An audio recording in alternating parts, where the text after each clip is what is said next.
el tema de hoy es un tema muy interesante porque es una consecuencia, es un remate de la historia de la filosofía occidental. Sucede que todo lo que hemos visto hasta la semana, hasta este martes, ¿no? ha sido la historia de la filosofía occidental. Y bueno, a nosotros nos concierne esa filosofía, esa historia de la filosofía occidental, en tanto y en cuanto hemos sido incorporados a Occidente, producto de la invasión europea del siglo XVI, hemos sido eh, a fortiori, a la fuerza, incorporados a la cultura occidental. Entonces, en ese sentido, o en esa medida, es que nos correspondía estudiar la historia de la filosofía según la tradición occidental, que hemos visto que tiene 4 periodos, ¿no? Antigua, medieval, moderna, y lo que hemos visto el martes, contemporánea, con 4 autores representativos.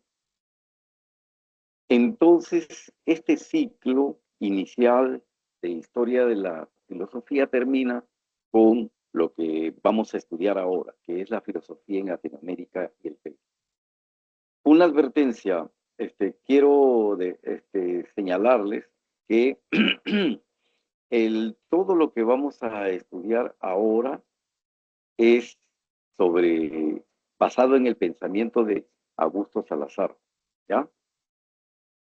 Entonces, la metodología que voy a emplear es que vamos a leer el material que estoy compartiendo, lo voy a explicar, lo vamos a analizar. Si ustedes tienen alguna pregunta, pueden hacerlo, ¿ya? Yo estoy viendo en este momento lo que estoy compartiendo, ¿ya? Y si alguien quiere hacer alguna pregunta, active su micrófono, su audio nada más, y me pregunta. No hay ningún problema, ¿ya? Bueno, comencemos. La filosofía en Latinoamérica y el Perú. La filosofía en América Latina ha afrontado 2 problemas fundamentales, los cuales se expresan a través de las siguientes 2 preguntas. La primera pregunta: ¿cuándo se inicia la filosofía en Latinoamérica y el Perú? Por la antigüedad, del origen, ¿no? ¿Desde cuándo hay filosofía en Latinoamérica y el Perú? Y la segunda pregunta es si existe una filosofía propia de Latinoamérica. Todo este, todo este tema está basado en las investigaciones y las reflexiones de Augusto Salazar Bondy, básicamente.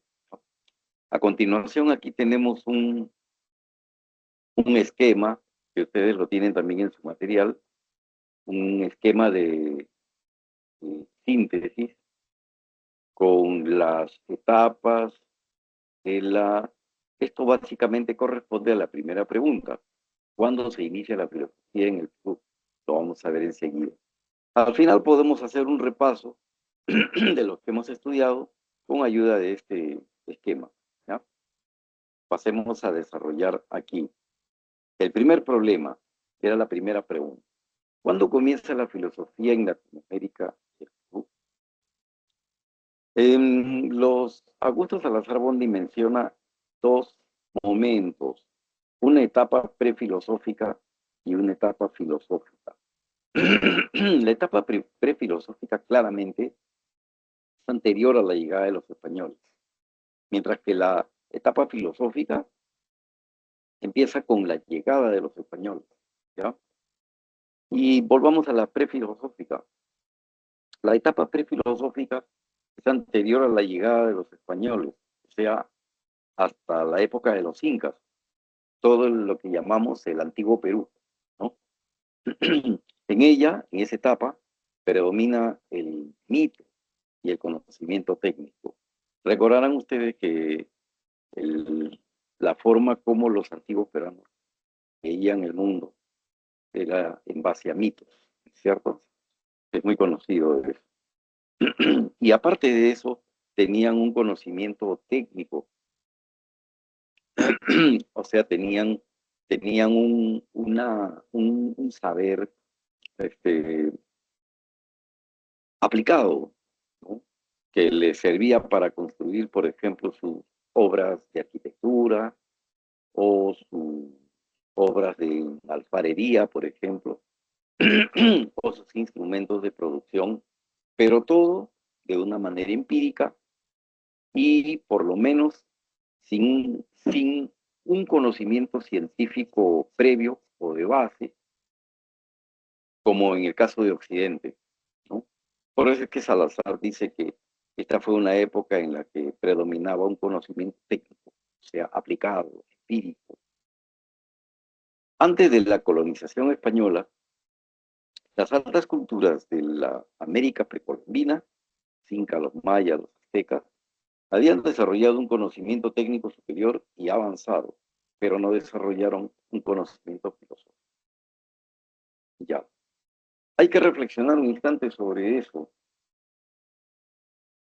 porque en la actualidad hay un tema de grande discusión sobre esto, ¿no? Tuvieron los antiguos peruanos filosofía, pudieron los antiguos peruanos, ¿no? Los habitantes del mundo precolombino, o sea, anterior a la llegada de Colón, inclusive, ¿no? Los habitantes del mundo precolombino tuvieron ocasión de desarrollar pensamiento filosófico. Ese es un tema que mucho se investiga hoy día, se ha discutido y, bueno, la mayoría de los filósofos que estudian este problema están abriendo o estamos abriendo nuestra mente a la consideración de este problema, ¿no? Y en la actualidad, por ejemplo, hay quienes estudian, ¿no?, este problema con lo que perdura, por ejemplo, en la mentalidad del hombre andino, ¿no? Esa tendencia a los mitos, a explicarse el mundo en base a mitos o a creencias vinculadas más a la religión que a la filosofía en sentido occidental. Eso hay bastante ahora. Muchos se preguntan inclusive, o mejor dicho, hay muchos que no solamente dicen que ha perdurado en el tiempo, a pesar de que, como sabemos, la invasión española reprimió la cultura andina, ¿no es cierto? Las costumbres, las creencias del hombre andino fueron eh, perseguidas, ¿no? Fueron sancionadas, inclusive, por los invasores españoles. Entonces, se cree que no solamente porque perdura en el tiempo, sino inclusive hasta la época de los incas, algunos piensan que los antiguos peruanos tuvieron alguna forma de filosofía. Bueno, al respecto quiero decirles lo siguiente, de mi punto de vista.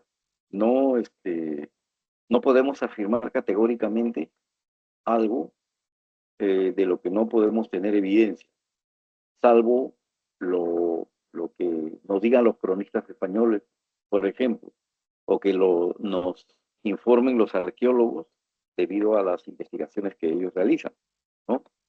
Nosotros pensamos que eh, tal vez no en un sentido occidental, porque la palabra filosofía es una palabra de origen griego, ¿sabes? Filo, y lo hemos visto en la semana 1, la etimología, ¿no? Filos y Sofía. Filos, amor; Sofía, sabiduría. Pero este es un amor racional, lo hemos visto, ¿no? Un amor radical, ¿no? Un amor que es presencia trascendental, ¿no? De um, de la filosofía, del pensamiento racional, de la razón, pero una razón que poco a poco se ha ido despojando de influencias míticas, ¿no? Eso no ocurre con los antiguos peruanos. No hay forma de sustentar que los antiguos peruanos hayan producido una filosofía al modo griego. Eso no es admisible, por lo menos yo no lo admito. hay mucha gente que como yo no lo admite. ¿Ya? Am, los griegos desarrollaron filosofía, como ya hemos visto, Platón, Aristóteles, Sócrates y otros, ¿no? Los presocráticos, por ejemplo, pero vinculados al lenguaje, a la escritura, ¿no? Cosa que sabemos que no tenían, por lo menos en una escritura así, ideográfica, como la que tuvieron los antiguos griegos. Eso no es así. Pero el hecho de que no hayan tenido una lengua no quita, estudiantes, no quita que se pueda pensar que han tenido algún tipo de aproximación, digamos, calificable como filosófica. A mí particularmente me parece que sí, la mirada que ellos tenían, por ejemplo, a través de Viracocha y el orden del mundo, etcétera, se puede, se puede eh, relacionar con la metafísica de los griegos o la metafísica occidental, pero con la salvedad de que no es una metafísica estrictamente racional como sucedió con los antiguos griegos, sino que es una metafísica un poco, digamos, entremezclada con elementos religiosos, ¿no? Mágicos y míticos vinculados a la religión. Solamente quería mencionarles a ustedes este problema para que lo tengan presente. Ahora, Augusto Salazar Bondi dice que con la llegada de los invasores españoles, entonces se inicia propiamente la historia de la filosofía en el Perú y Latinoamérica. Es la etapa filosófica. Aparece con la llegada de los españoles a América. La filosofía en el Perú y América Latina empieza con la implantación del colonialismo español a mediados del siglo XVI, así como la fundación de las universidades, las cuales eran los focos de cultivo intelectual y de difusión del pensamiento filosófico. A ver, voy a hacer algunos comentarios sobre la etapa filosófica generales. Si quieren alguna aclaración, ya saben ustedes que encienden su audio nada más y me preguntan. ¿Ya? Etapa filosófica. Aparece con la llegada de los españoles a América. O sea, vienen los españoles, ¿no? 1532, cuando sabemos, invaden el Tahuantinsuyo, toda la historia que sucedió la conocemos, los historiadores nos han explicado todo lo que sucedió entre el encuentro entre pizarristas, ¿no? Y los aborígenes en Cajamarca. Atahualpa era el Inca. Recuerden que había pugnas, ¿no? Entre Atahualpa y su hermano Huáscar, ¿no? Y que a la llegada de los españoles, encontró los encontró en esta disputa por el poder, ¿no? Y bueno, de acuerdo a lo que nos informan los historiadores, por razones estratégicas, los españoles eh, este, se, se vincularon con la gente de Huáscar, ¿no es cierto? Y en contra de Atahualpa, ¿no? Los Huáscar y sus seguidores pretendían, al parecer, ver eso como una coyuntura, ¿no?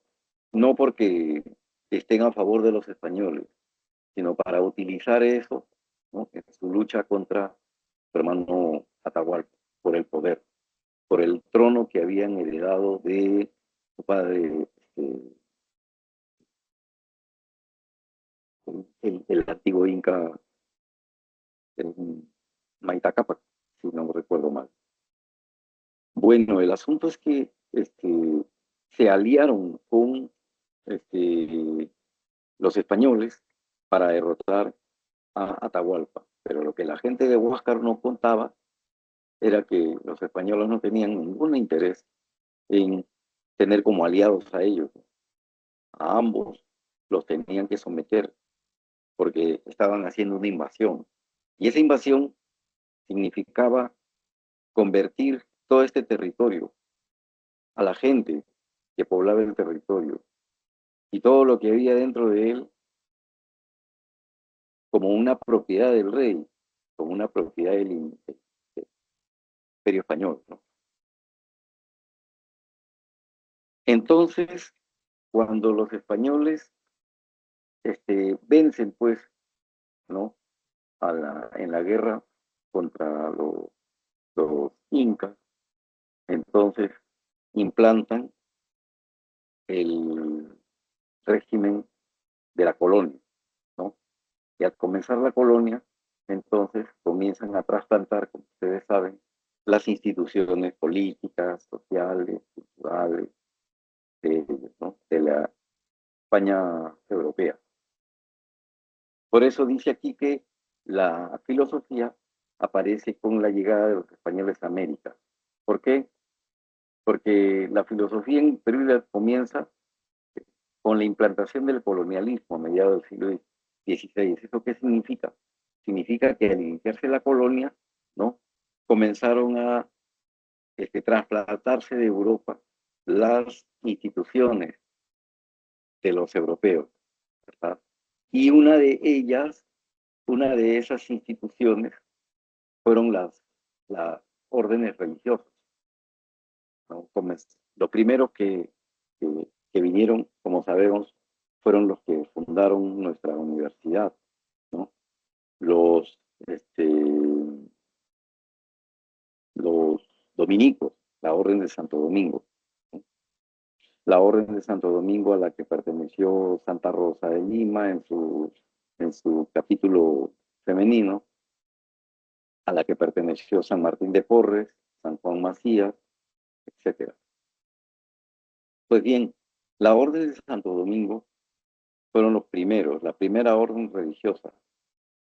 Ellos solicitaron posteriormente al rey la creación de una universidad aquí, y esa universidad, una vez aceptada y ordenada su creación por el rey, esta universidad resultó ser nuestra Universidad Mayor de San Marcos. Ahora bien, los clérigos, los monjes de de la Orden de Santo Domingo, este, utilizaban la filosofía, básicamente la filosofía de Aristóteles, ¿no? Como como era en la Edad Media europea, como eh, este, como una ayuda para la sustentación de sus doctrinas teológicas, sea su filosofía o la filosofía al servicio de la teología. Por eso se dice que en la Edad Media la filosofía era una sierva de la teología. En latín, ancilla theologiae, una sierva de la teología. Bueno, en las órdenes religiosas, pues, se hacía, se llama filosofía, ¿ya? Pero en el sentido en que acabo de aclarar. Y después se fundó nuestra Universidad de San Marcos, y en San Marcos, aquí en San Marcos, la San Marcos, mejor dicho, el claustro de San Marcos se convirtió en en, en el primer foco de creación, de irradiación de la filosofía, ¿no? Pero básicamente esta filosofía, como lo vamos a analizar enseguida, esta filosofía de las órdenes religiosas era una filosofía de claustro.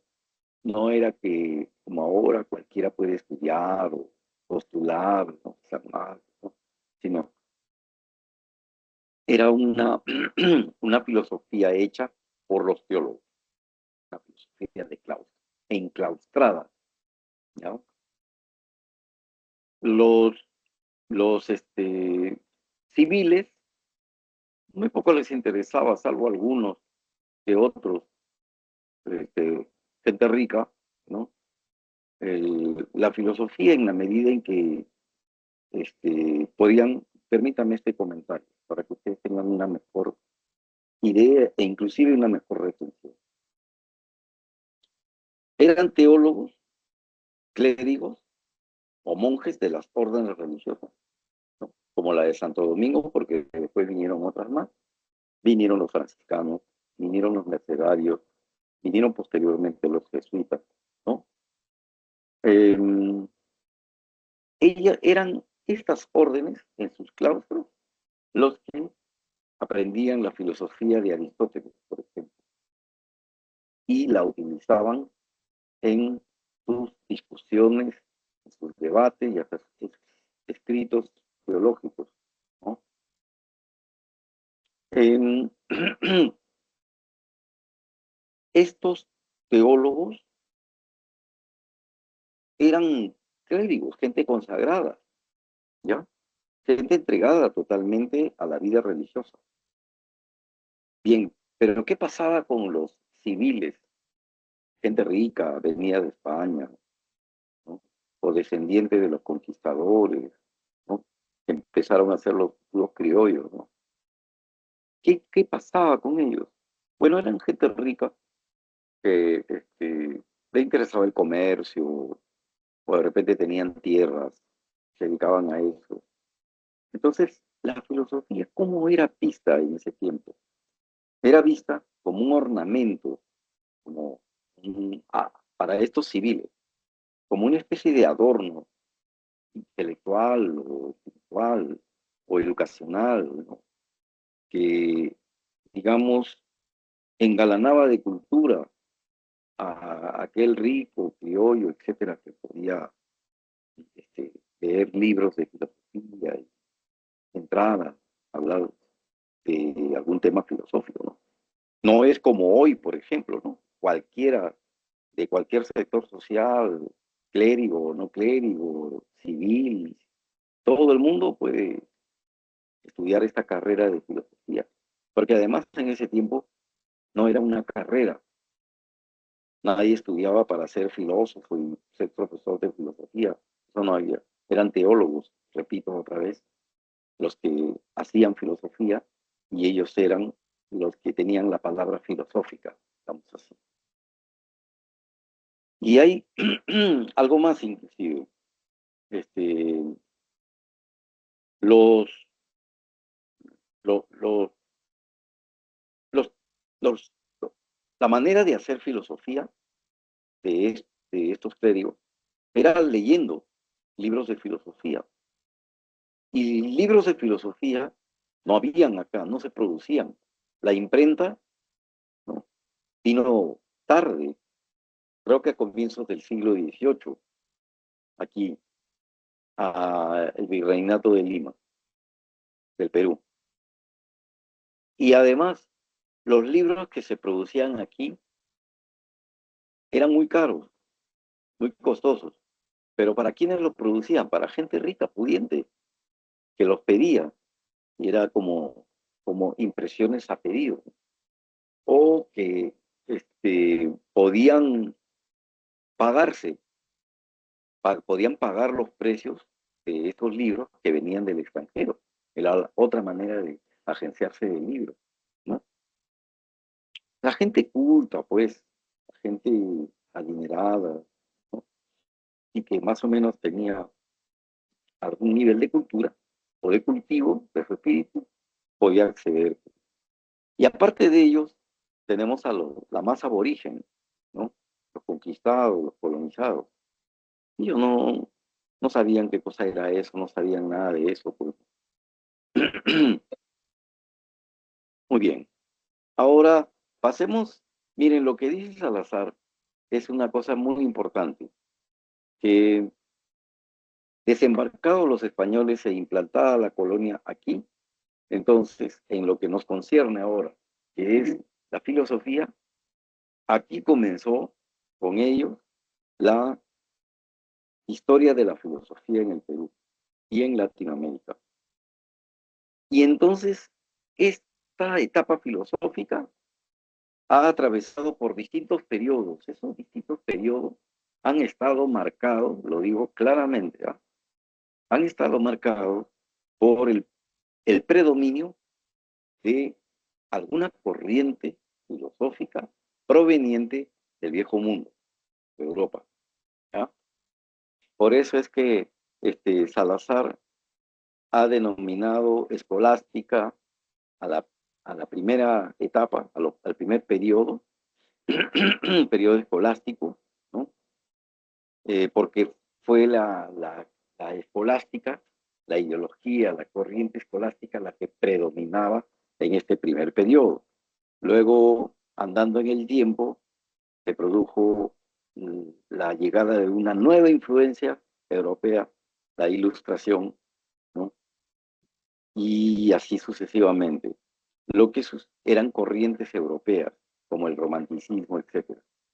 Entonces, esto ha hecho que nuestra filosofía, dice Salazar, lo vamos a ver en el segundo problema, esto ha hecho que nuestra filosofía sea una filosofía repetitiva, imitativa de Europa, una filosofía alienada, dice Salazar. ¿Por qué? Porque aquí no se ha creado ninguna filosofía, porque todo ha sido como una repetición de las corrientes europeas, ¿no? Vale decir, América, al ser invadida, se convirtió en una especie de caja de Pandora, o la caja negra, la caja de repetición de un avión, ¿no? Y entonces, ¿cuándo es que se ha empezado a producir filosofía propia de aquí de América? Eso lo vamos a ver en el segundo problema cuando Salazar plantea la pregunta. Después de todo esto, al cabo de todo esto, ¿existe pues una filosofía propia de nuestra América? Allí vamos a escuchar lo que dice Augusto Salazar. Vamos a pasar a estudiar estos periodos, pues, y antes quiero que me contesten, por favor, ¿están ahí presentes? ¿Me escuchan? ¿Me escuchan claramente? Sí, profesor. Ya. ¿No hay ninguna pregunta? ¿Algo que quieran que aclare?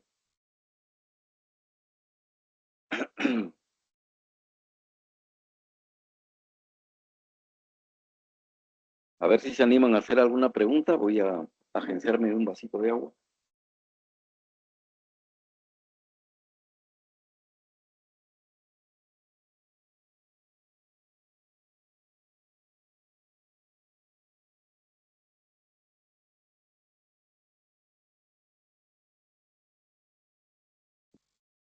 ¿No hay ninguna pregunta? Supongo que todo está claro. Entonces, ya. Este,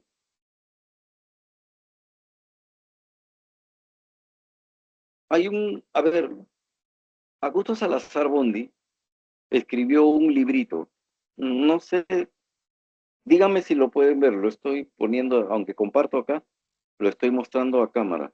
¿Lo pueden ver o no? Me contestan, por favor. Si no, no importa. ¿Me contestan, por favor? ¿Están dormidos o no están?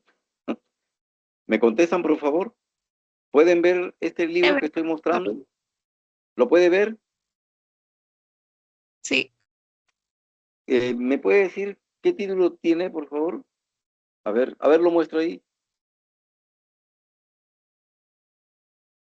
Dígame, hijita, por favor, ¿qué título tiene el libro?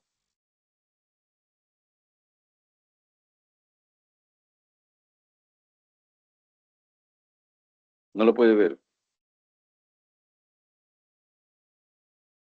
¿Me contestan? ¿Lo puede ver o no? Sí, profe. No se ve tan claro, profesor, el nombre. Ya. La filosofía en el Perú dice, resulta de que este libro, publicado en 1954, Augusto Salazar Bondy explica estos periodos, ¿ya?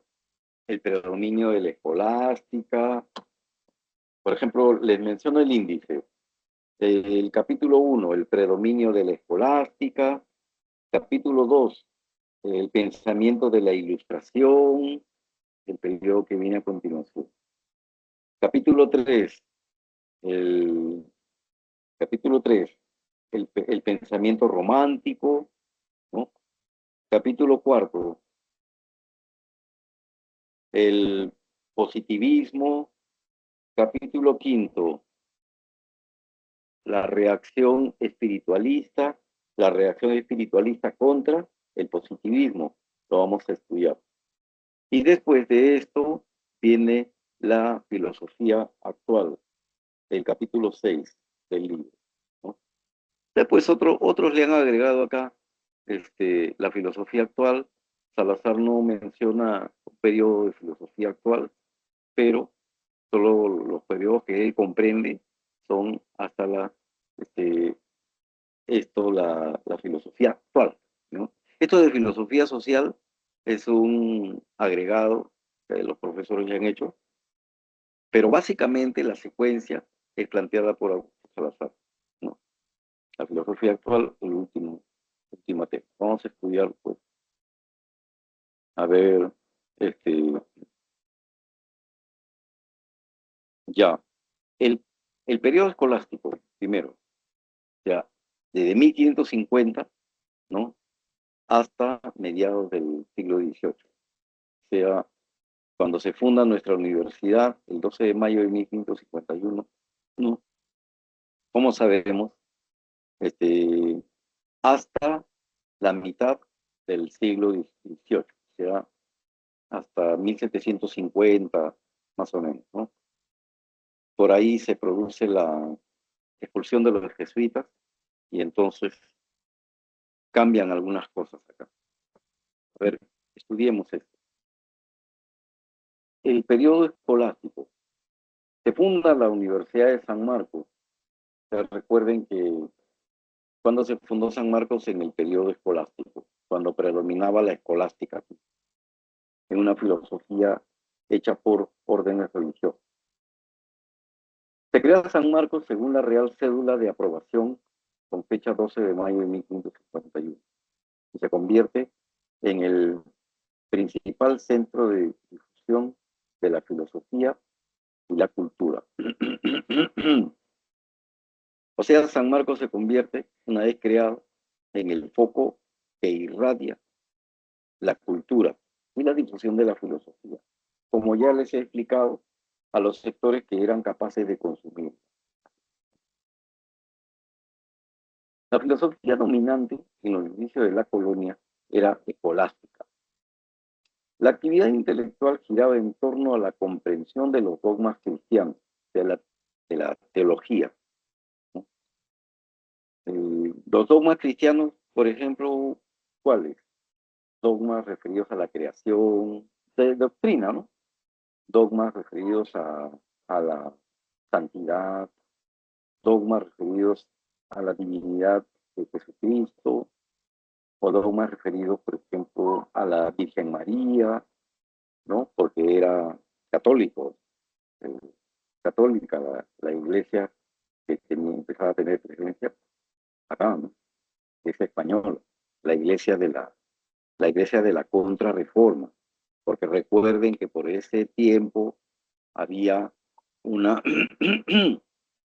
una disputa, ¿no? Entre la reforma versus la contrarreforma, ¿cierto? La contrarreforma fue las acciones que, este, que implementó la corona española para responder al avance de la reforma protestante. Bien. Predominaban también las doctrinas de Tomás de Aquino Tomás de Aquino, Santo Tomás de Aquino era un teólogo, filósofo y teólogo medieval, ¿no? Escolástico, de la orden de Santo Domingo, y predominaban las ideas filosóficas y políticas de Aristóteles, ¿no? Todas las ideas filosóficas, ¿no? La metafísica, ¿no? La ética de Aristóteles, su filosofía política, la que aparece, por ejemplo, en el libro La Política, ¿no? Todo eso era lo que consumían los clérigos y era la filosofía de ese tiempo, al servicio de la teología, claramente. En el pensamiento escolástico se sobreponen las instancias de la revelación y la autoridad a las de la razón y la ciencia. ¿Qué quiere decir esto? ¿Se acuerdan lo que les expliqué el martes sobre el predominio del principio de autoridad? Hagan memoria de eso. Predominaba el principio de autoridad, ¿cierto? O sea, mejor dicho, que la verdad, se decía, Dios la ha revelado a través de la Biblia, ¿no? Y la autoridad en el conocimiento la tenían las tres fuentes que mencioné. ¿Recuerdan cuáles eran esas tres fuentes? ¿Alguien podría mencionarlas? ¿Cuáles eran esas tres fuentes? Voy a apagar el celular, ¿ya? ¿Cuáles eran esas tres fuentes? ¿Alguien me lo quiere decir? Claramente lo escribí en la pizarra. Ustedes le tomaron captura. Las tres fuentes de la autoridad en el conocimiento. Uno, el sistema tolemaico, ¿no? De Ptolomeo, geocentrista. Uno. Dos, la metafísica de Aristóteles. Y tres, los dogmas de la iglesia, la revelación, ¿cierto? Aquí revelación debe ser puesta con R mayúscula, cuidado, ¿ya? La revelación. Y entonces, eso era lo que mandaba, lo que estaba por encima de qué, por encima de la razón, por encima de la ciencia, etcétera, ¿no? Deben ustedes notar una cosa, que la España que nos invadió era una España que se habían quedado un poco anclada todavía en la Edad Media, mientras que el resto de Europa ya estaba en el Renacimiento. Eso también hay que tenerlo en cuenta. Para los españoles fue pues un regalo del cielo el haber invadido y sometido estos territorios, porque daban poder, pues, podían controlar, anexar, tener más poder, ¿sí? Mandar y, digamos, someter como obedientes, arrodillados, sin derecho a palabra, a los aborígenes. Hay que tener en cuenta esas cosas, ¿no? Durante este periodo se produce la famosa disputa de Valladolid, en la que se polemizó acerca de la humanidad del indio. ¿Son también humanos los aborígenes? Se preguntaba. ¿Eso qué significa? Postura defendida por Bartolomé de las Casas. Vamos a ver, ese es el primer problema, porque después viene el de la guerra justa.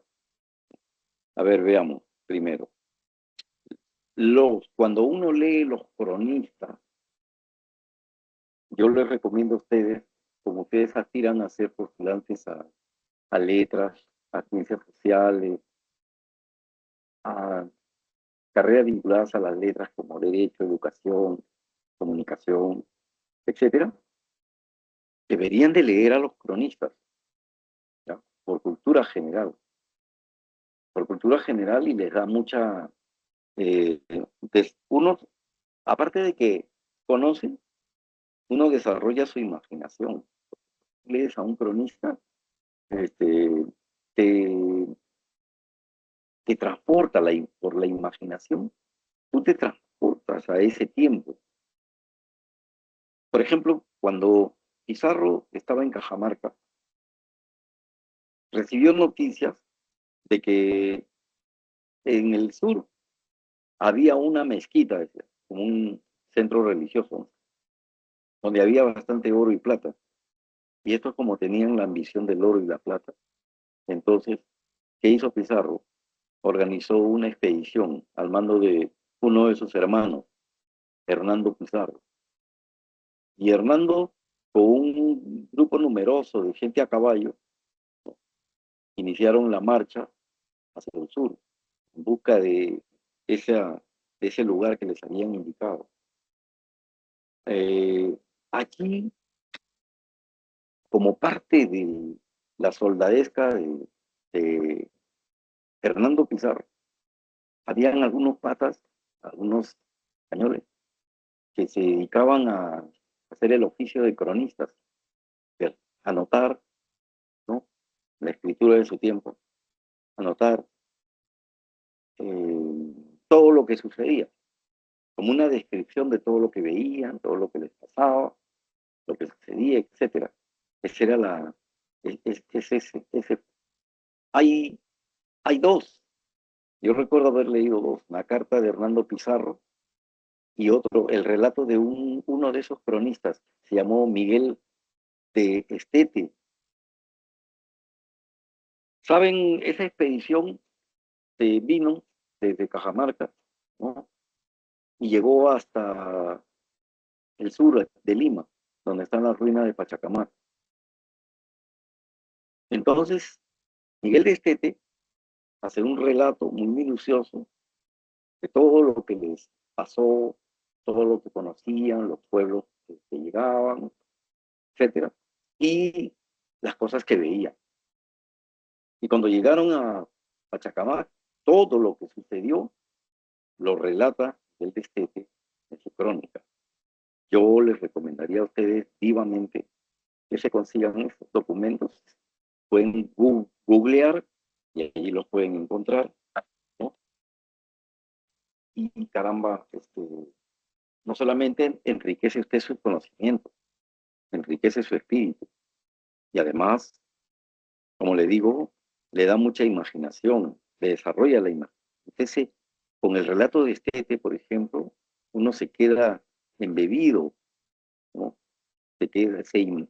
Yo me siento, cuando lo he leído o cuando puedo, lo vuelvo a leer, siento que me transporta a ese tiempo. Estoy viendo cómo la expedición discurre a caballo, ¿no? Y todo lo que les pasa. Describe maravillado, todo lo que iba viendo a su paso, etcétera, ¿no? Son un valiosísimo este, eh, documento, las crónicas. Claro, ustedes dirán, pero es la versión del español, ¿no? Sí, pero hay cronistas que relatan todas las cosas, como te relata todo. Sí, ve que si tenían que guerrear y matar, lo relatan, no lo ocultan, ¿no? El cronista relataba todo porque después todo eso tenían que rendir cuentas ellos al rey, y por eso tenían que elaborar informes, y de allí que estaban, pues, elaboraban, producían esas crónicas, ¿no? Cuando llegaron a Pachacamac, ¿no?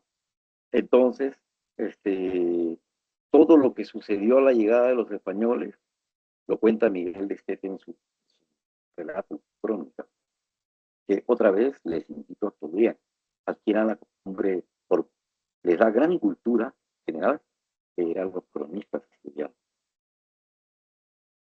Se conectan a la época, se conectan con lo que sucedía en ese tiempo. Y tú, a través de la escritura, descubres la mentalidad del español. Lo mismo que la del aborigen, ¿no? Los españoles veían, por ejemplo, a su paso, veían los templos, ¿no?, que habían construido los antiguos peruanos, ¿no? Y ellos se quedaban maravillados y todo lo describen, todo lo que producían, sus edificios, sus utensilios, todos los elementos de su cultura, lo describen minuciosamente. Si tuviéramos tiempo les mostraría, pero no las crónicas. Hay que leer a los cronistas, muchachos, ¿ya?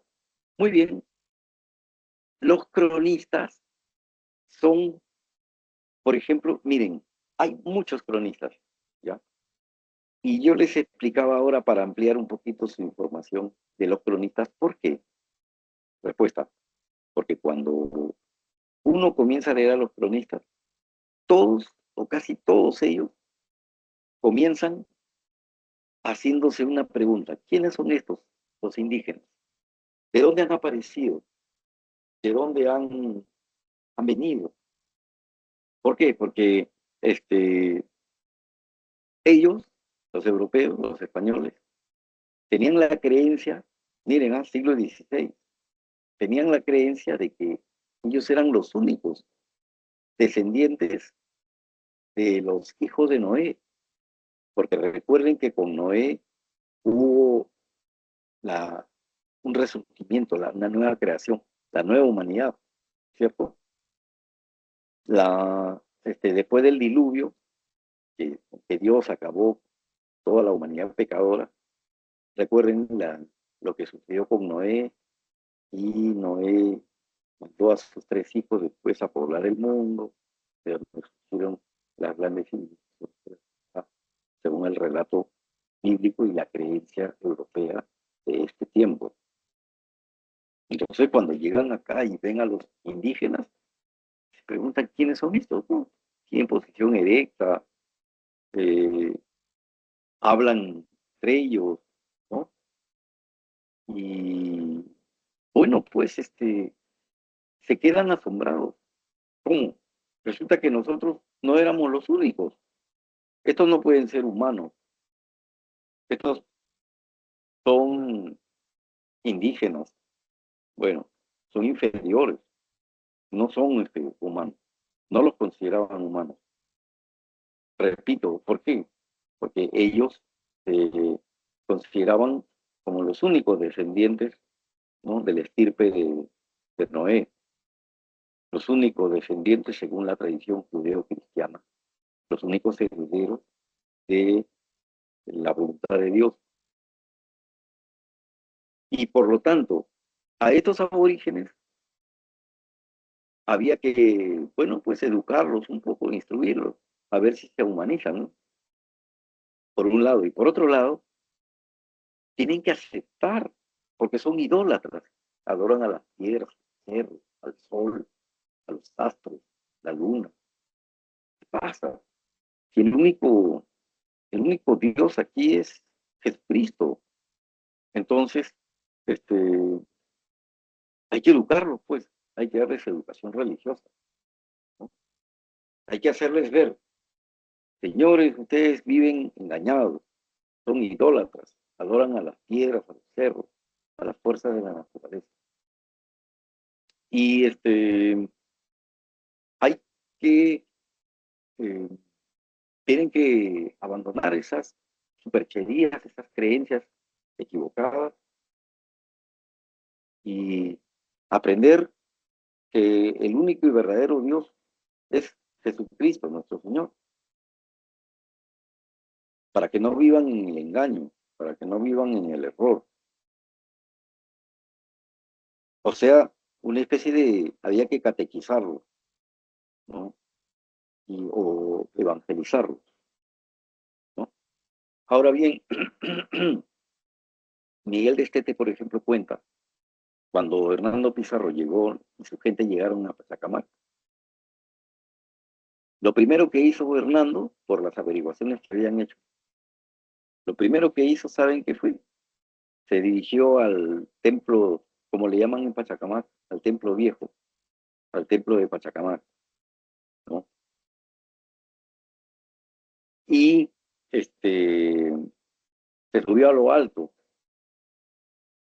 de la mezquita, como decían los españoles, de ese templo. Y allí encontró, por ejemplo, se subió de frente con gran escándalo para los aborígenes que estaban presenciando todo esto. Ayer escuchaba en su clase de historia a la maestra o al profesor del salón donde estuve, que se explicaban a los alumnos, como ustedes, de la pre, que los incas eran como los Wari, eran muy, ¿cómo se puede decir? Muy inclusivos, muy políticos eran. Yo creo que eran muy políticos, ¿no? Porque si no, o sea, eran muy políticos para someter a la gente. Y cuando no querían someterse, entonces los guerreaban, los incas, ¿no? Como sucedió, me parece, en Chincha, en el sur del Lima. Resulta que los, los incas respetaban las creencias, les dejaban a los locales que, bueno, rindan culto a sus dioses locales, etcétera, ¿no? ¿Entiendes? Pero a condición de que respeten y sepan que el verdadero dios era Viracocha. Por eso, en Pachacamac, los incas construyeron el Templo del Sol, el más alto que se ve. Y al costado estaba el Templo Viejo, del dios de Pachacamac, ¿no? Que era de los locales, de los aborígenes locales, cuando se produjo la invasión incaica. Entonces eran muy políticos. Me acuerdo qué término utilizó el profesor, la profesora de historia ayer, que eran, como decir, inclusivos o interculturales, eran los incas. Bueno, yo siempre lo he creído, ¿no? Que ellos eran muy políticos, muy políticos. A los que no querían someterse por las buenas, entonces los guerreaban. Eran bien crueles también con aquellos que no querían someterse, ¿no? Y que encima querían guerrearlos todavía. Escuché hace años, por ejemplo, a un historiador, a un profesor acá en el Centro Pre, decir, por ejemplo, que eh, los, des, los desollaban y los huesos, sus huesos, los colocaban en las paredes como incrustación, ¿no? Qué terrible, eran bien bravos con los que no querían someterse y aceptar toda esa viracocha por, de manera pacífica, ¿no? Bueno, Hernando llega y se sube a lo alto, ¿no? Y entonces les da una catequesis. Y todo eso, como les explico, lo cuenta, digamos, Miguel de Estete en su crónica. Lean, muchachos, las crónicas. Y allí se van a dar cuenta ustedes cómo se preguntan al comenzar cada crónica, cada relato, se preguntan, ¿de dónde han salido estos? Se elaboraron las más diversas hipótesis, ¿ah? Ustedes habrán escuchado, por ejemplo, hablar del francés Paul Rivet, ¿no? Paul Rivet tiene un libro que ha sido traducido al español que se llama Los orígenes, ¿no?, del hombre americano. En la primera parte de ese libro, o es mejor, ese libro comienza con una introducción histórica, donde lo que hace Paul Rivet allí es, como va a tratar acerca del origen del hombre americano, ustedes ya saben cuál fue la tesis que sostenía Paul Rivet, ¿no? Inmigracionista oceánica. Resulta que Rivet relata allí todas las distintas creencias e hipótesis que elaboraban los europeos acerca de los indígenas, que de dónde han salido. Algunos decían que eran descendientes de los judíos de la diáspora, ¿no?, de la dispersión, que no habían regresado después de la esclavitud eh, este, en Mesopotamia. No regresaron, se perdieron las famosas tribus perdidas y algunas de ellas vinieron a parar acá. Eso creían. Otros creían que eran seres antediluvianos, anteriores al diluvio, y que se habían escondido en las cuevas hasta que pase el diluvio. Una vez que pasó el diluvio, salieron y poblaron de nuevo el mundo. Esas creencias tenían, ¿no? Entonces, como no eran humanos, según sostenían algunos, había que humanizarlos, evangelizarlos, enseñarles las costumbres, las verdaderas costumbres, entre comillas, ¿no? Que serán las del sobre. Esto fue la disputa en Valladolid. Este punto de vista acerca de que los aborígenes eran humanos era defendido por Bartolomé de las Casas. Y el que sostenía que no eran humanos era Juan Ginés de Sepúlveda. El otro tema de discusión durante el periodo escolástico era el de la guerra justa. ¿Es justo guerrear a los aborígenes, aunque sea para que acepten el cristianismo y salven su alma? Claro, esa es la pregunta. Si estos no quieren aceptar por las buenas a Jesucristo como su único y verdadero Salvador, entonces que sea por la fuerza.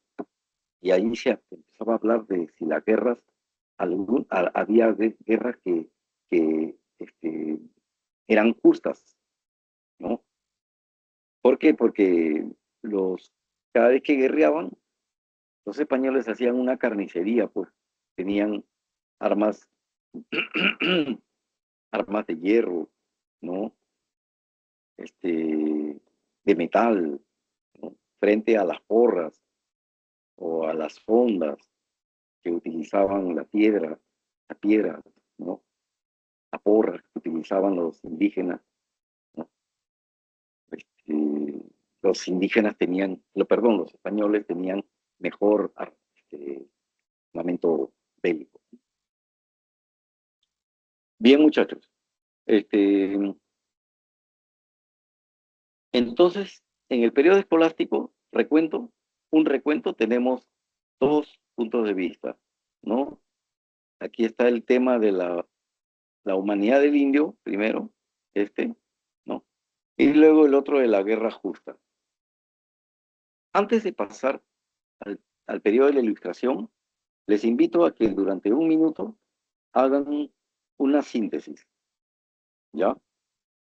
Una síntesis en su mente de lo que corresponde a este periodo escolástico.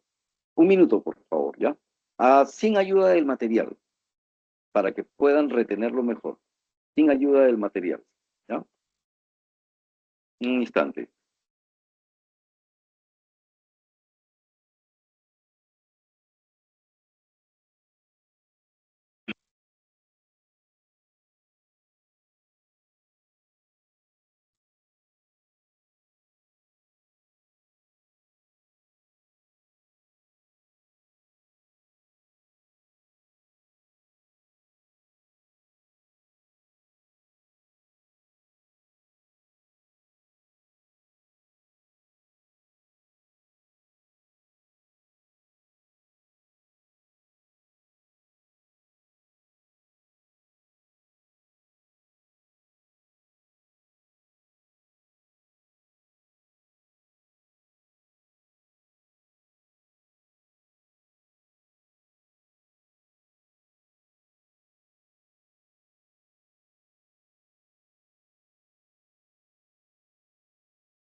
Listo, muchachos. A ver, voy a regresar a mi compartir. ¿Listo? ¿No tienen alguna pregunta? Muchachos, ¿me contestan? ¿No hay ninguna pregunta?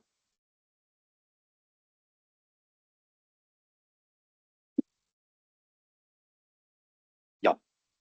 Pasemos a estudiar ahora el siguiente periodo, la ilustración. ¿Me escuchan bien, por favor? ¿Me contesta alguien? ¿Me escuchan bien? Sí, sí, profesor. Ya. Gracias, chicos. Continuemos. Miren, resulta que implantada la colonia, nuestros antepasados fueron colonizados. Fue derrotado el Tahuantinsuyo políticamente este territorio se convirtió en una propiedad del rey de España, ¿no? Entonces,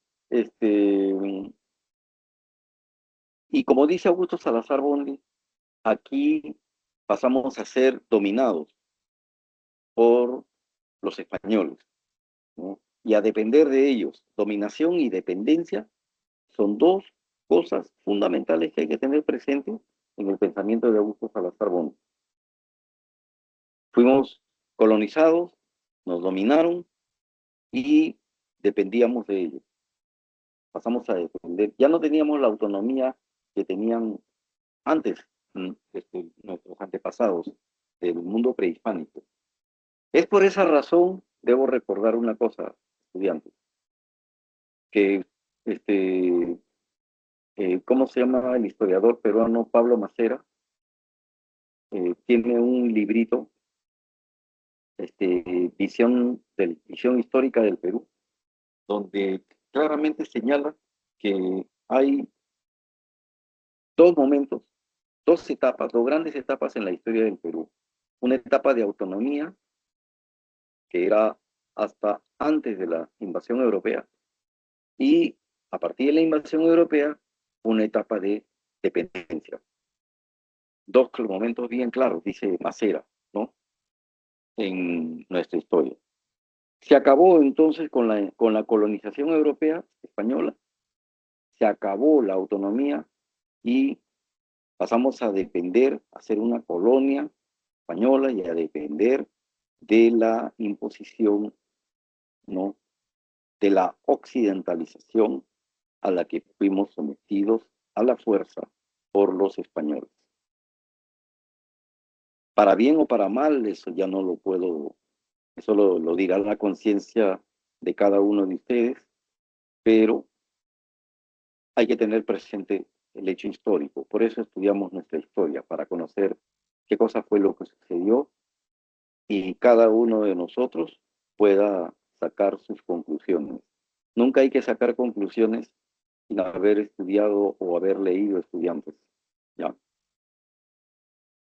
Y por ejemplo, una cosa que tenemos que estudiar es que siendo colonia, la cultura española, europea, se iba trasplantando aquí. Y con ella se trasplantaba la filosofía, las corrientes. Predominaba de cuando en cuando las modas ideológicas, se convertía en una moda ideológica aquí, alguna de las corrientes que surgía en Europa, como por ejemplo la ideología de la Ilustración. Aquí tenemos para la línea de tiempo, desde la segunda mitad del siglo XVIII, o sea, 1750 más o menos, hasta el primer tercio del siglo XIX, 1830 por ahí, más o menos, ¿no? Ya. Según Augusto Salazar Bondy, se produce el conflicto de ideas entre el empirismo y la doctrina escolástica reinante. Recuerden que era la doctrina de los escolásticos, ¿cierto? Los dogmas de la revelación y el principio de autoridad era lo que reinaba. Entonces, como en Europa, ya en este tiempo aparecieron los empiristas, John Locke, David Hume, George Berkeley, que habíamos estudiado la vez pasada, ¿no? Entonces, se empezó a producir un choque de ideas, ¿no? Un conflicto entre la escolástica, que era la que reinaba, y esta corriente empírica. La oposición a la escolástica cobró gran ímpetu con la expulsión de los jesuitas en 1767. Claro, porque ¿quiénes eran los jesuitas? Eran una orden religiosa que estudiantes hizo mucho por la educación de los indígenas en la colonia. Hay que ser justos con los jesuitas, la orden jesuita. Además, los jesuitas, de acuerdo a su carisma religioso, ellos se preocupaban mucho por la cultura. Ellos implantaron, por ejemplo, ellos crearon aquí bibliotecas. Los Por ejemplo, ustedes conocerán, por ejemplo, acá en el centro de Lima, donde está la antigua Biblioteca Nacional, ¿no? Toda esa manzana, a la espalda de esa Biblioteca Nacional está la iglesia de San Pedro, que es precisamente de jesuitas. Pues bien, todo ese cuadrado grande, ¿no? Hasta, hasta llegar a la Avenida Emancipación y ahí subimos hasta, ¿cómo se llama? Hasta Tacna. No, antes de una cuadra antes de Emancipación, la siguiente calle, ¿no? Y todo ese cuadrado hasta la Avenida Abancay, donde está la antigua Biblioteca Nacional, todo eso era propiedad de los jesuitas. Y este, allí ellos crearon un colegio muy famoso, el Colegio de San Pablo, donde ellos crearon una biblioteca, la mejor biblioteca de su tiempo en toda Latinoamérica, de donde inclusive se enviaban libros a otras bibliotecas, creo que de Arequipa o de Cusco, y también de Virreinato del Sur, la Capitanía de Chile, Virreinato de La Plata, me parece también. Los jesuitas eran muy preocupados por la cultura, por los libros. Ellos traían en cajones gigantescos los libros de España, de Europa, en barcos. Los desembarcaban aquí y todos se iban a la biblioteca del Colegio de San Pablo. Después, muchos de esos libros, cuando los jesuitas fueron expulsados, creo que muchos de esos libros, si no se perdieron, la mayoría de ellos pasaron a propiedad de nuestra Universidad de San Marcos. Bueno, dice acá que la oposición a la escolástica cobró gran ímpetu con la expulsión de los jesuitas en 1767. El convictorio de San Carlos era como un colegio, ¿no? Como una especie de centro de cultura. El convictorio de San Carlos se fundó en 1770, llenará el vacío dejado en la educación por la expulsión de los jesuitas. Continuaron la obra educativa, ¿no?, de los jesuitas. Durante este periodo de la Ilustración comienza la preocupación por la independencia política de América, cuyo,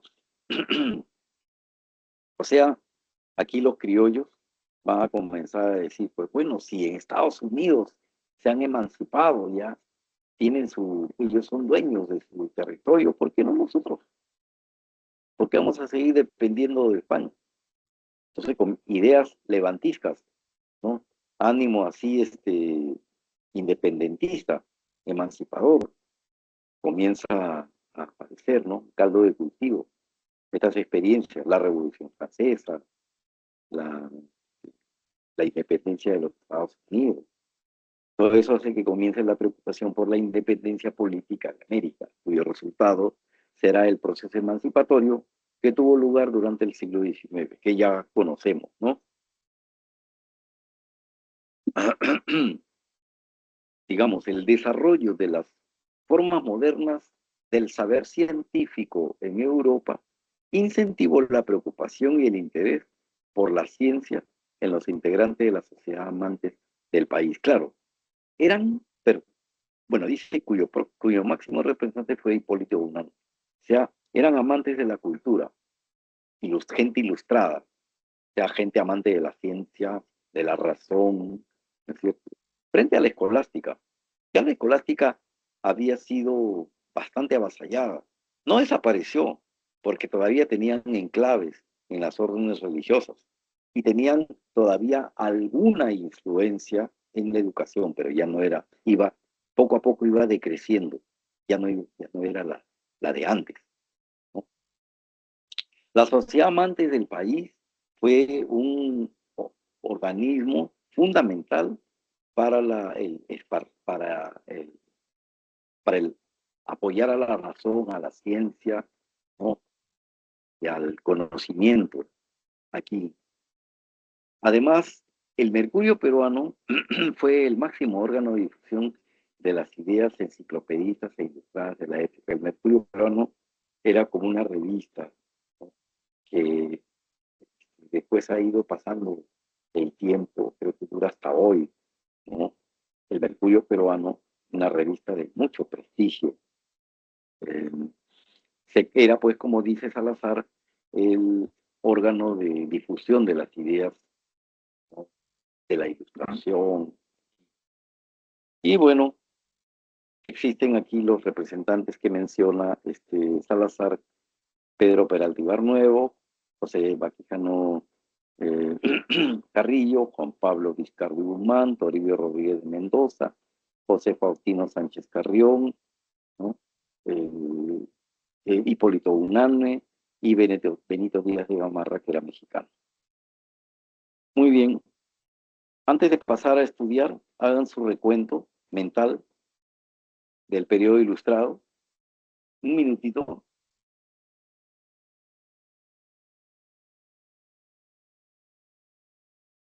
Recuerden ustedes que, recuerden, de preferencia sin ayuda del manual.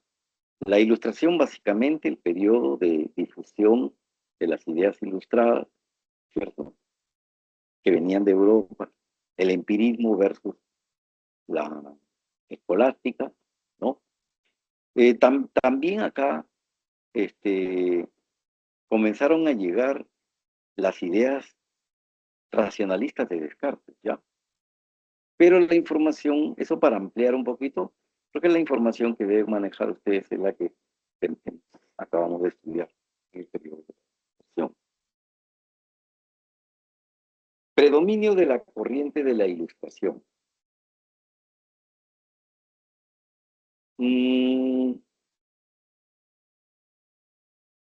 Miren, Hipólito Unanue, por ejemplo, o Sánchez Carrión, ¿no? Etcétera, no necesariamente eran clérigos, ya eran criollos o civiles, ¿no? Que eran influidos por ideas filosóficas. Miren ustedes, eran influidos por, digamos, por pensamiento racionalista o empirista, corrientes que venían de Europa, ¿no? Y no necesariamente eran escolásticos, ¿ya? ¿Por qué es importante eso?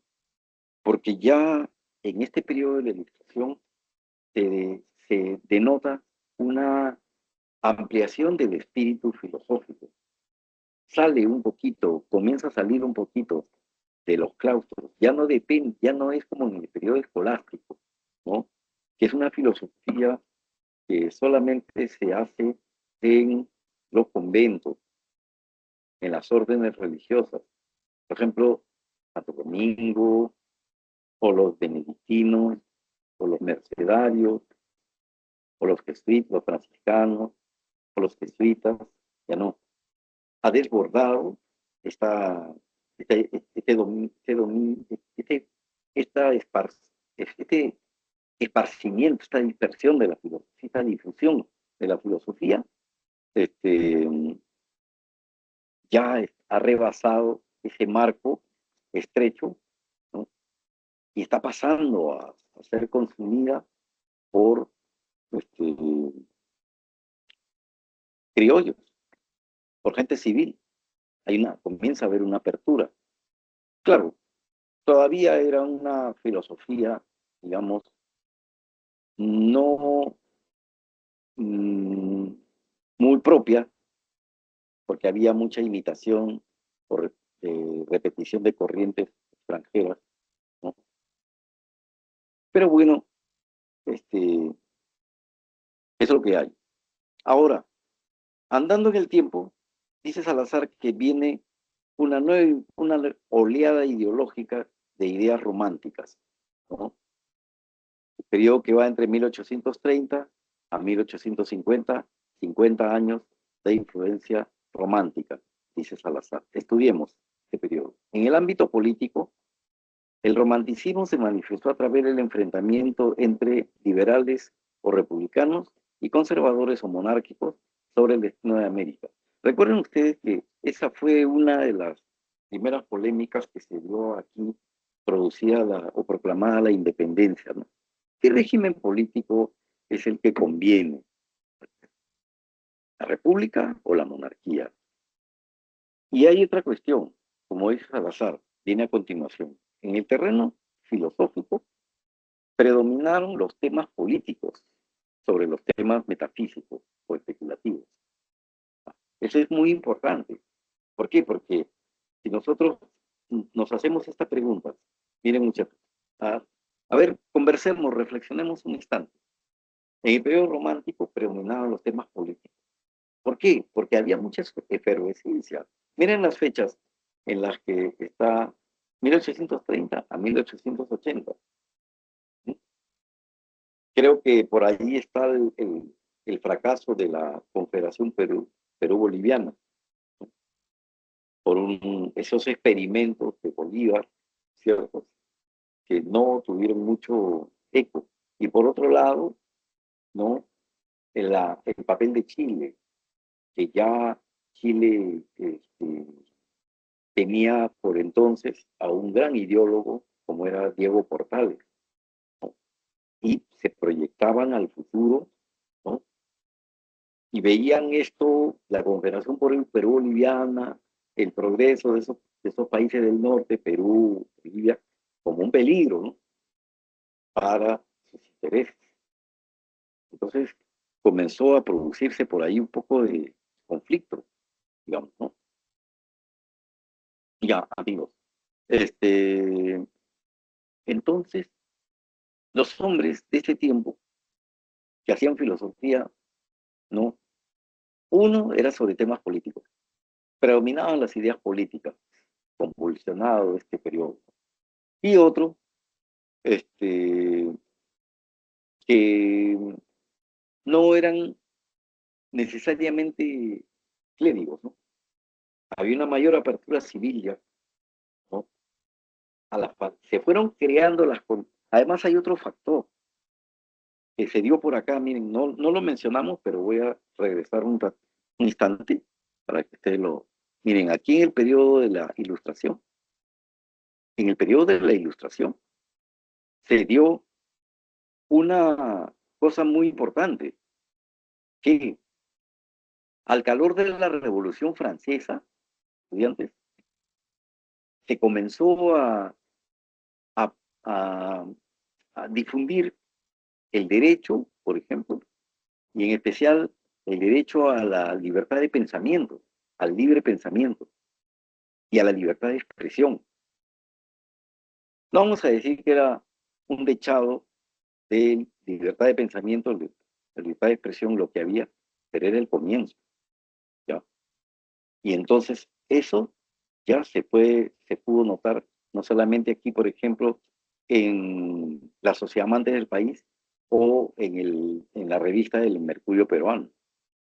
Había tribuna libre, podías escribir, publicar, discrepar, etcétera, ¿no? Ya además no había la influencia de la Inquisición, ¿no?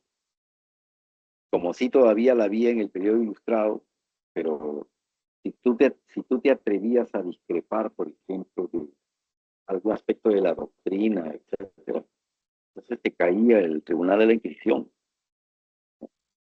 que era un mecanismo que utilizaba España para impulsar la contrarreforma, ¿no? Defender la pureza de la doctrina cristiana y bueno, pues así las cosas, ¿no?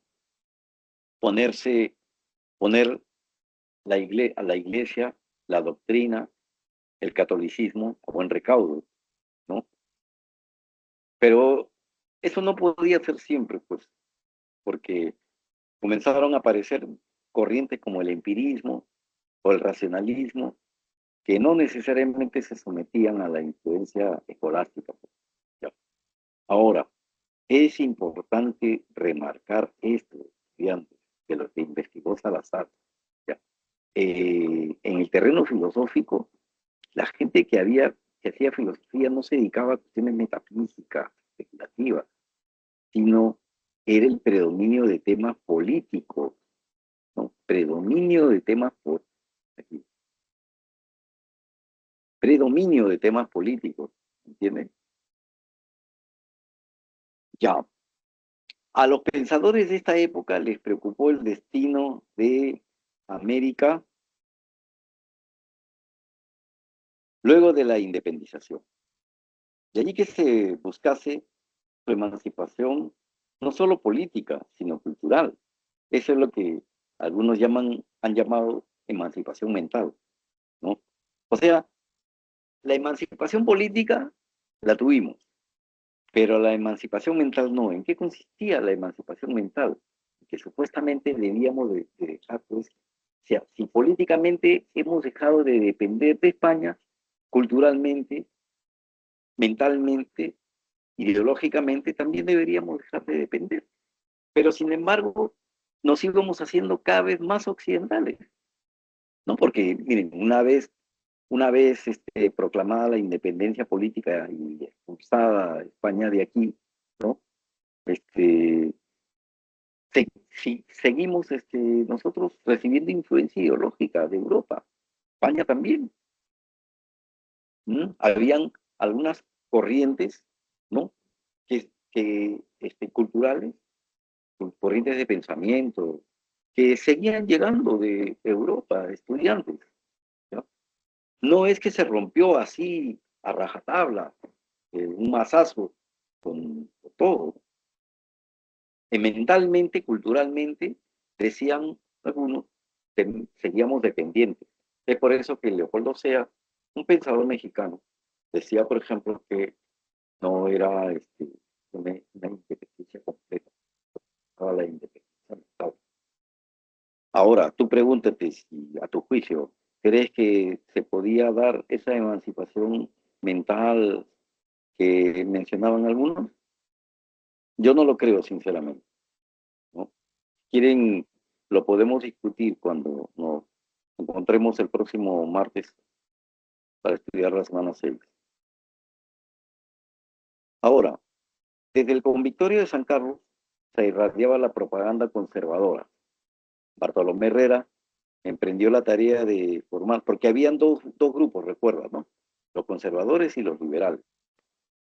Emprendió la tarea de formar una generación que propiciase gobiernos autoritarios y limitase los derechos populares en favor de unos pocos que tenían un mayor nivel educativo, a lo que denominó la soberanía de la inteligencia.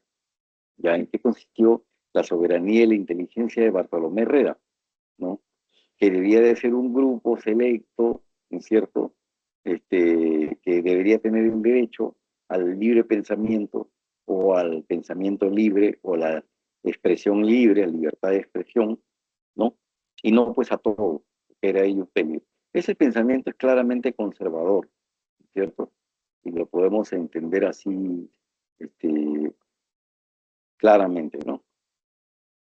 Luego dice, del lado liberal hubo figuras destacadas, como Benito Lazo, abogado, periodista y político de larga actuación, quien atacó frontalmente a los conservadores y defendió la soberanía popular, es decir, que todos los ciudadanos puedan participar en la vida política. Ese pensamiento más liberal fue lo que al final sucedió, ¿no? Asimismo, defendió la libertad de pensamiento, ¿no? Figuras liberales destacadas fueron también José y Pedro Gálvez y el español Sebastián Lorente, quienes estuvieron asociados al Colegio de Nuestra Señora de Guadalupe, que ahora en estos días está de aniversario, como saben. Punta de lanza del pensamiento liberal de la época. Un colegio secundario, miren ustedes, un colegio secundario, Nuestra Señora de Guadalupe. Claro, Lorente enseñaba ahí, por ejemplo, y se enseñaban cursos de filosofía, donde la enseñanza que se hacía, que se impartía, era una enseñanza no necesariamente escolástica, ¿no? De corrientes liberales, de pensamiento liberal, otras corrientes que llegaban de Europa. Y allí tienen la lista de representantes. Pasemos a estudiar el positivismo.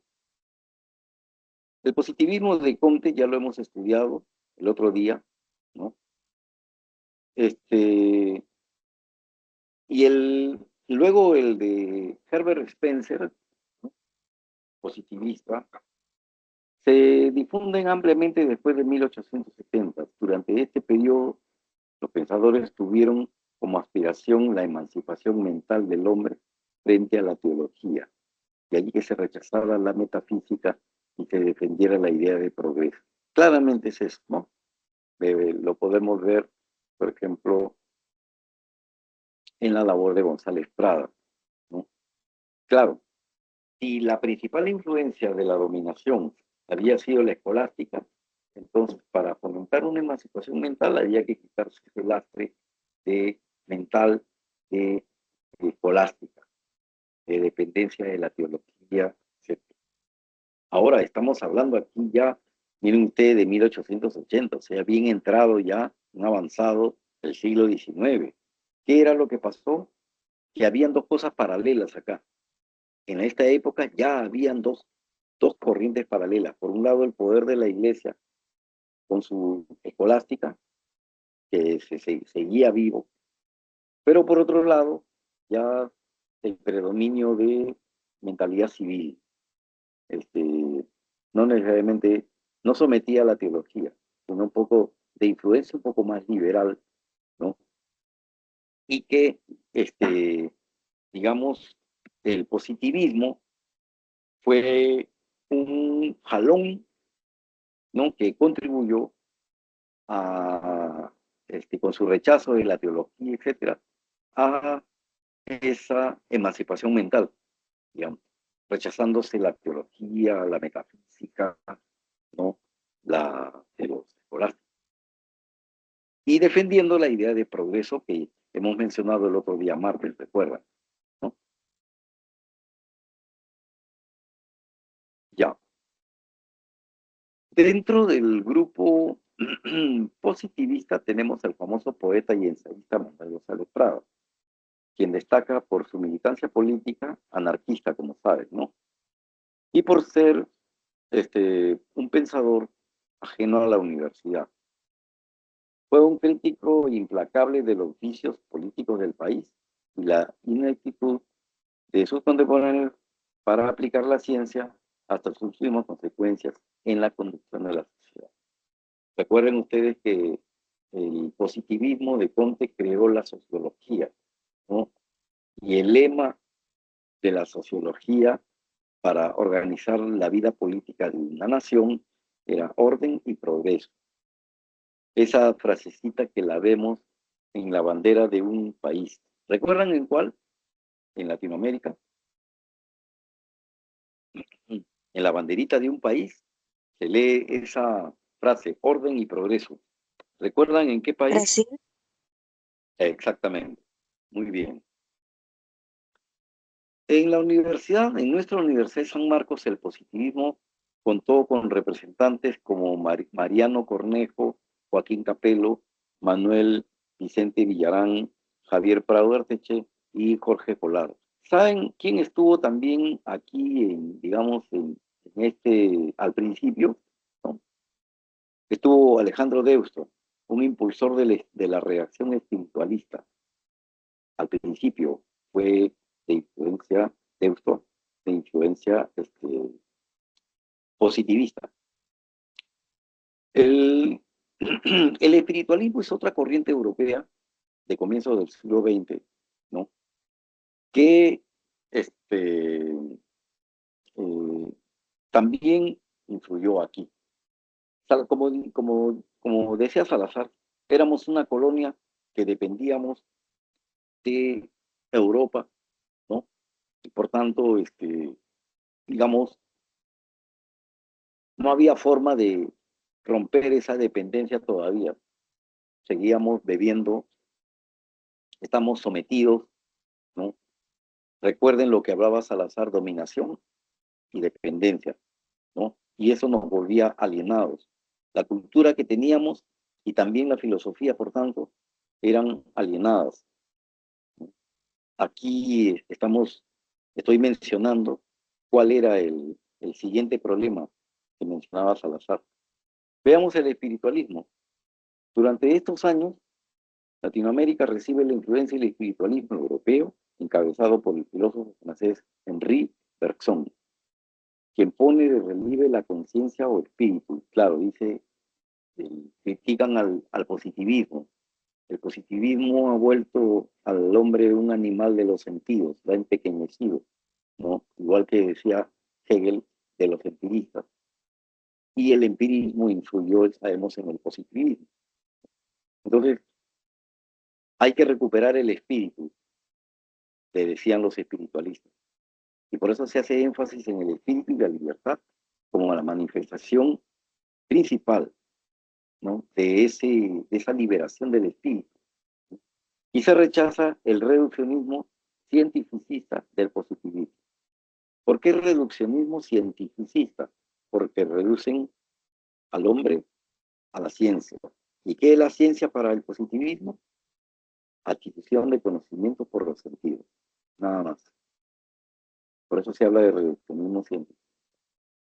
La influencia de Bergson se redujo al ámbito universitario. No se redujo al ámbito universitario solamente, no, alcanzó el arte, la literatura, la política y la educación.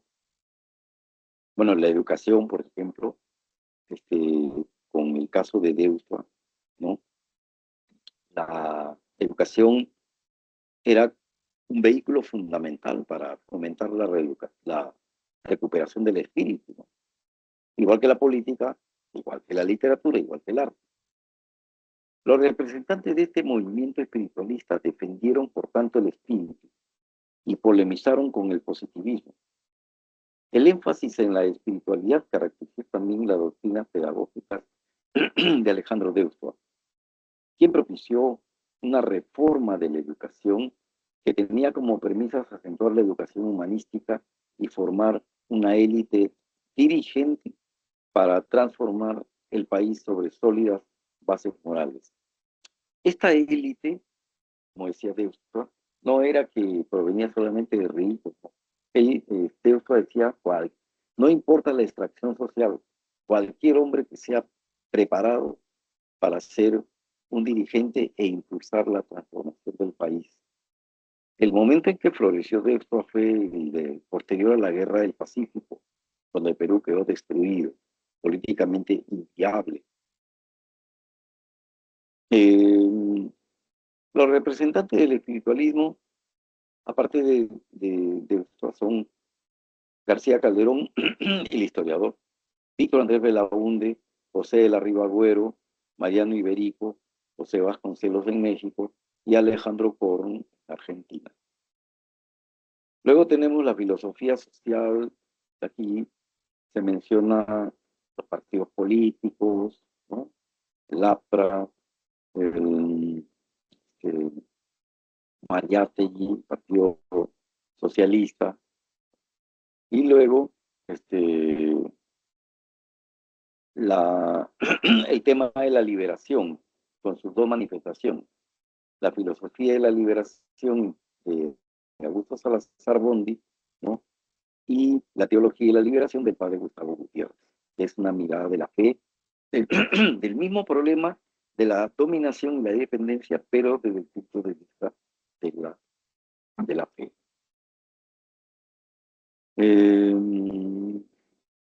Bueno, la filosofía actual, este tema, aquí vemos que hay una presencia en diversos campos de la ciencia, la política, la educación y la cultura. Y esto nos lleva al segundo problema. ¿Existe una filosofía propia de Latinoamérica? Como hemos sido siempre una colonia, ¿no? Que aún producía la independencia, cambiamos de amo, dice, a depender de Gran Bretaña y después de Estados Unidos. Entonces, no hemos sido capaces de producir un pensamiento propio. Por tanto, somos una cultura inauténtica, dominada, ¿no? Que ha sido incapaz de producir una filosofía propia como los europeos.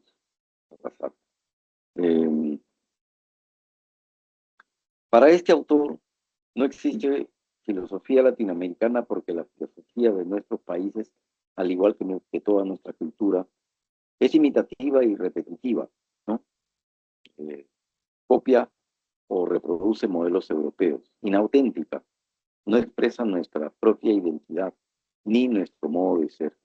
Alienada y lo seguirá siendo mientras nuestra América no salga del subdesarrollo y la dominación en que vive sumida. Su reflexión sobre la cultura de la dominación y la condición alienada de los latinoamericanos, lo mismo que de su filosofía, le llevará a postular la necesidad de una filosofía de la liberación.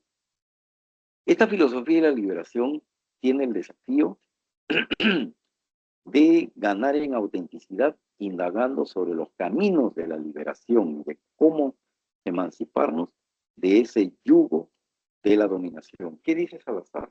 Dice de que la filosofía no está condenada para siempre a ser una filosofía inauténtica, alienada, repetitiva o dominada, sino tiene una tarea que es la de pensar cómo emanciparnos, cómo iniciar un camino de liberación. Eso puede brindar autenticidad. Esa es la tarea que tiene la filosofía en nuestro continente, en el Perú y en Latinoamérica, ¿no? Frente a eso, el mexicano Leopoldo Sea dice que los americanos no necesariamente hemos sido imitativos, hemos adaptado lo aprendido de Europa, ¿no? Para nuestra realidad. Y por tanto, es una filosofía auténtica la nuestra, ¿no? Una reflexión de nuestra circunstancia histórica.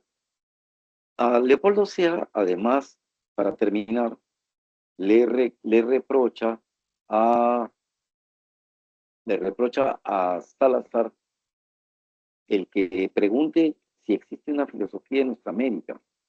¿Por qué? Dice, porque la pregunta denota que se pone en duda la capacidad del americano para filosofar, como lo hicieron los, los invasores de la primera hora. Muy bien, entonces, ustedes, jóvenes, pueden repasar un poco pueden repasar un poco lo estudiado sobre el primer problema y también sobre el segundo, ¿no? Con este cuadro que aparece al principio, ¿no?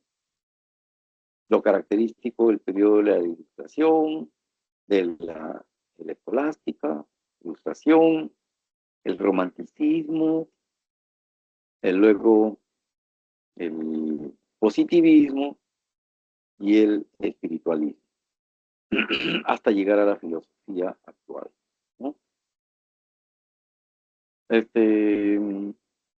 Bueno, vamos a ver, voy a dejar de compartir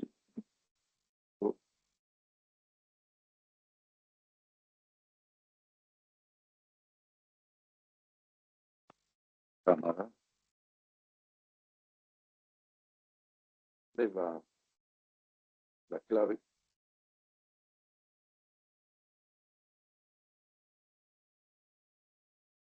Perfecto. Hay varias cosas aquí que quedan en el tintero, muchachos, ¿no? De lo que hemos estudiado. Les voy a dictar la clave enseguida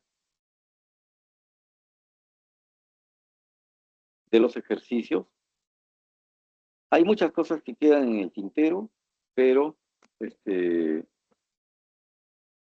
digamos, lo que ustedes, la información que han recibido ahora es la información básica. Déjenme un instante para terminar. Cada una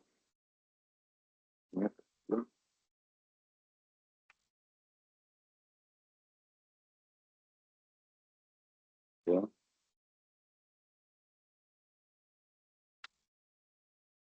A ver, chicos, les dicto la clave de la práctica semanal. La lectura, que es un texto de Leopoldo Sea, ¿no? La lectura tiene por clave la letra D, Dios. Y los 8 ejercicios.